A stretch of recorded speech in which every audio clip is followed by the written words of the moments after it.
Have you ever heard of a food desert?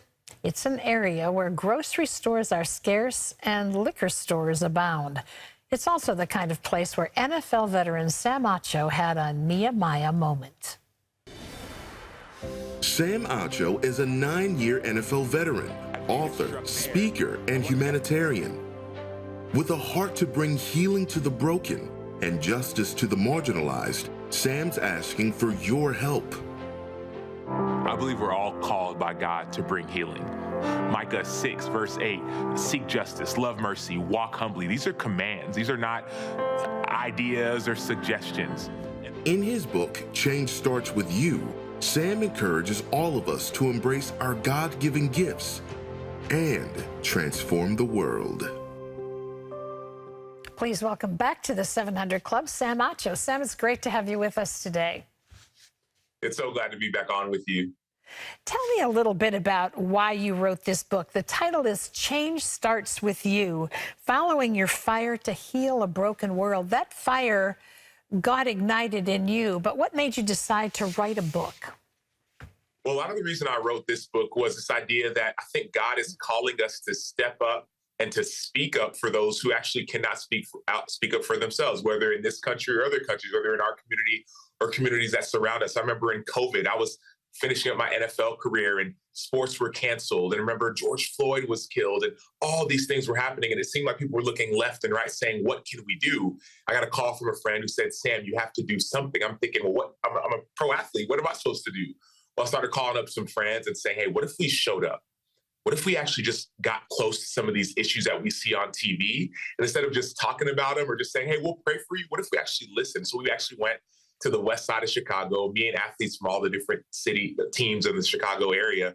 And we listened to kids from the community, listened to police officers, listened to pro athletes. And after we listened, we looked, we took a tour of the community and we discovered essentially it's a food desert. There were 2 grocery stores and 17 liquor stores in a half-mile radius. And I believe at that time, God was calling us to do something. Wow.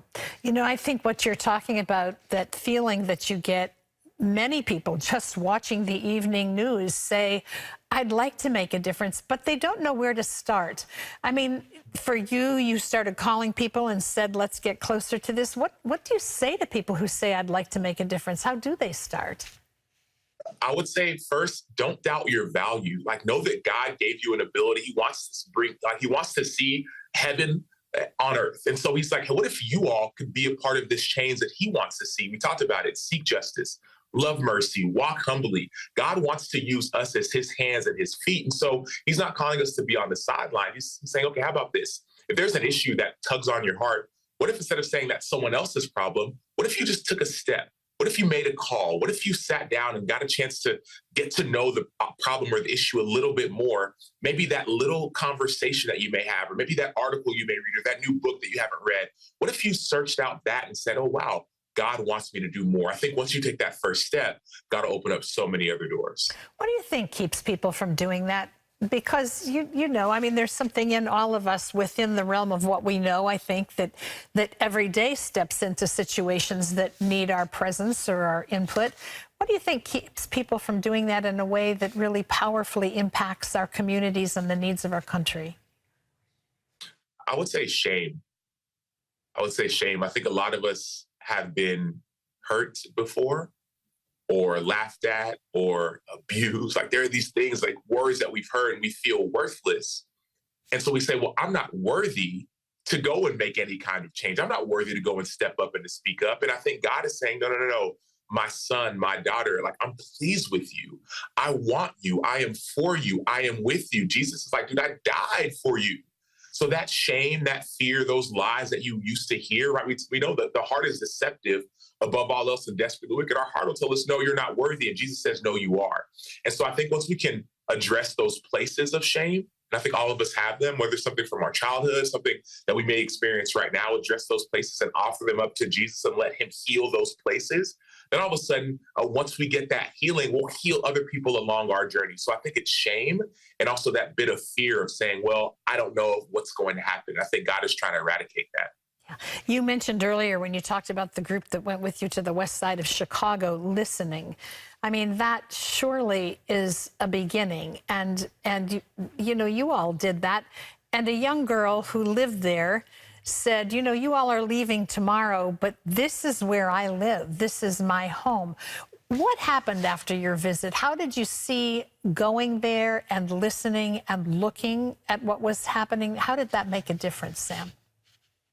Well, there's a transition that needs to happen. We need to all, I believe, go from listening to actioning. I believe that you follow with your feet, right? Faith without works is dead. And so after this call, right, the murder of George Floyd, the country's in crisis, I called up some friends called me, we go and we sat and we listened to some kids in the community, some Black kids on the west side of Chicago, on the south side, some police officers I mentioned.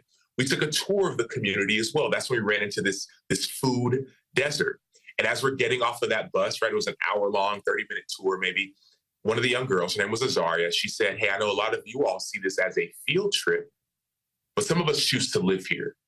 We choose to call this place home. And so I hope that you'll remember that when you go back to your homes. The whole call was, hey, don't just come and say you're going to pray for me. Show up. And so we did. So we showed up the very next week and we said, man, would you even want a food mart in your community? Where do you get your food from? It started with that question. The answer to that question was, wait, we go to McDonald's or the gas station. I said, for food? They said, yeah.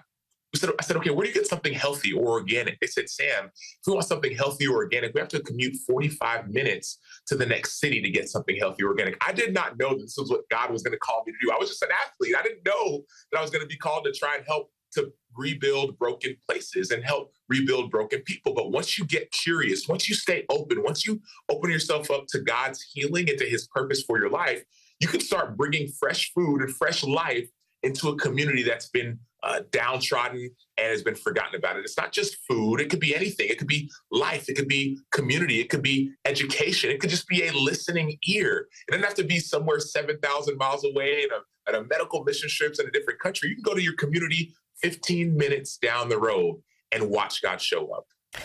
Change starts with you. That's the name of your book. What do you want the takeaway to be for people who read this? So I want people to know that God wants you. Like Jesus wants you. Yes, he loves you and he wants you to be a part of bringing heaven on earth. I'm married, I have 4 kids, right? The best day of my life was my wedding day. Of course, giving my life to Jesus as a young child, but my wedding day was day number 1. The second best day was when my first child was born. It was like this new experience. The third best day of my life was watching that food mart be open. We called it Austin Harvest. We actually purchased a liquor store on the west side of Chicago, and we turned it into a food mart. The young entrepreneurs, we call them, 13, 15, and 16-year-old kids, they titled it. They said, we want to provide community through fresh food. Those were the best days of my life. And I believe that God wants us to experience that, not only on heaven, no, but also right here, right now. So my takeaway is that anyone that would read this book, you would know that change does in fact start with you, not someone far off and far away. It starts with you, your actions, your ideas, your commitment, your conversation, your community. That's what and you are who God wants to use to change the world. You really can make a difference. Sam's book is called Change Starts With You, Following Your Fire to Heal a Broken World. And the book is available nationwide. Sam Acho, thank you for being with us today and for the message you bring. God bless you.